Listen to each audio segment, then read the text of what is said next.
जय हिंद साथियों, अभी जो हम सवाल देखने वाले हैं क्लास 10वीं का क्वेश्चन नंबर 7.2 यानी कि कोऑर्डिनेट ज्योमेट्री का 7.2 का जो है क्वेश्चन नंबर 2 है। काफ़ी खूबसूरत और काफ़ी बेहतरीन सा क्वेश्चन है। चलिए इसको सॉल्व करते हैं। काफ़ी आसान है। क्वेश्चन क्या कह रहा है, सबसे पहले हम उसको देख लेते हैं।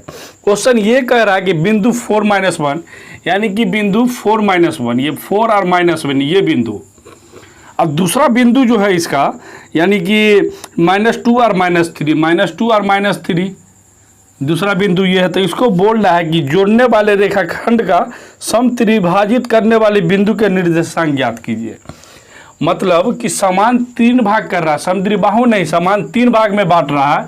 एक भाग ये हुआ, एक भाग ये हुआ, एक भाग ये हुआ।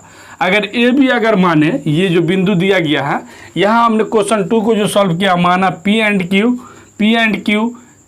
Q, ये किस पर निर्भर है? ए और बी पर है। समझे? किसको जोड़ रहा है? ए और बी को जोड़ रहा है। रेखाखंड को समान 3 भाग में बांट रहा है, एक भाग ये, एक भाग ये, एक भाग ये। तो ए बी त्रिभाज तीन भागों में बांट रहा है, 1 भाग, 2 भाग, 3 भाग।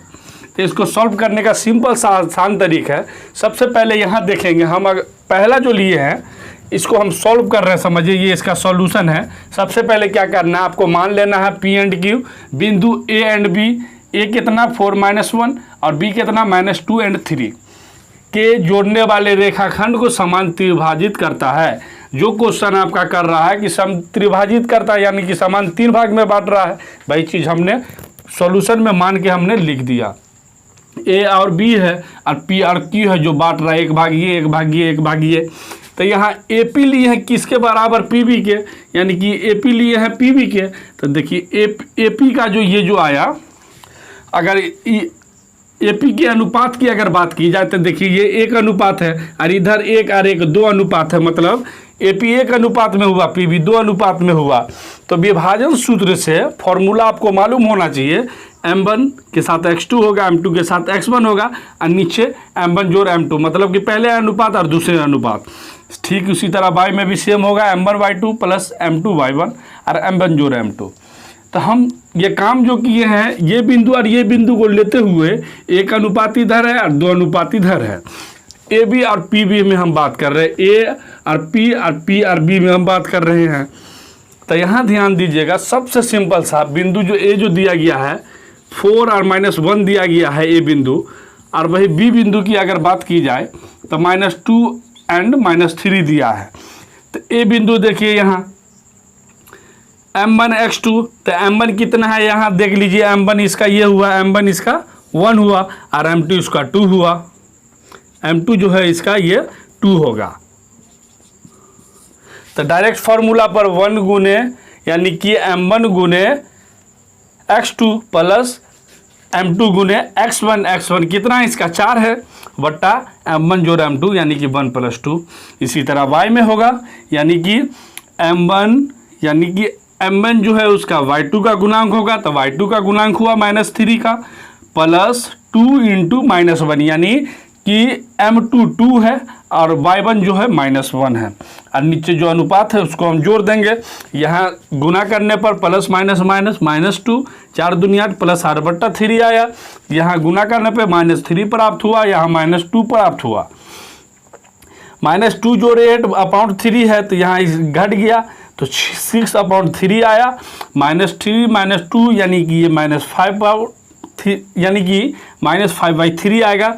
इसको काटेंगे तो 3 दूना 6 आएगा, तो 2/-5/3 आया। ये जो आपका आया, सपोज मान लीजिए ये बिंदु को ले लीजिए आप। अब यहाँ जो बारी आ रही है, अगली जो बारी आ रही है ए और क्यू में और क्यू बी में आ रही है बारी। तो ए और क्यू में अगर बात की जाए तो 1 अनुपात ये है, 1 अनुपात ये है, तो ए क्यू यहाँ 2 अनुपात में हो गया और क्यू भी 1 अनुपात में हो गया।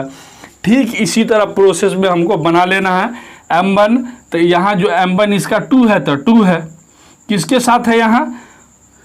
X1 के साथ नहीं है, X2 के साथ है, तो X2 का मान -2 है। सेम प्रोसेस है, आप इसको यहाँ सॉल्व करेंगे और ठीक प्लस देखिए, उसके बाद इसको गुना करने पर -4 प्राप्त हुआ, यहाँ +4 प्राप्त हुआ, 3 हुआ, -6 -1/2 + 3, इसको काटेंगे 0 - 7/3 होगा। सेम प्रोसेस ये जो है इसको उठा लीजिए और यहाँ ले जाके आप खड़े कर दीजिए, सेम होगा। बट यहाँ इसमें ए क्यू और क्यू बी में अगर बात की जाए तो चेंज अगर हो रहा है तो ये हो रहा है ये, क्योंकि यहाँ m1 का मान 2 है और m2 का मान 1 है। लेकिन यहाँ m1 का मान कितना है, यहाँ m1 का जो मान है आपका 1 है, लेकिन m2 का मान यहाँ 2 है। बाद बाकी टोटल सॉल्व सेम है, मतलब कि p जो आपका मान आया 2 - 5/3, ये जो मान आया 2 - 5/3। अब वही अगर q की बात की जाए तो 0 - 7/3, यही इसका आंसर होगा। आशा करते हैं कि वीडियो आपको ये हेल्पफुल लगी हो, और इसी तरीका का अगर आप वीडियो देखना चाहते हैं क्लास 10वीं से रिलेटिव तो इस चैनल को सब्सक्राइब कर बेल आइकन को भी जरूर दबा दें। मिलते हैं अगली वीडियो में, तब तक के लिए जय हिंद, जय भारत, वंदे मातरम।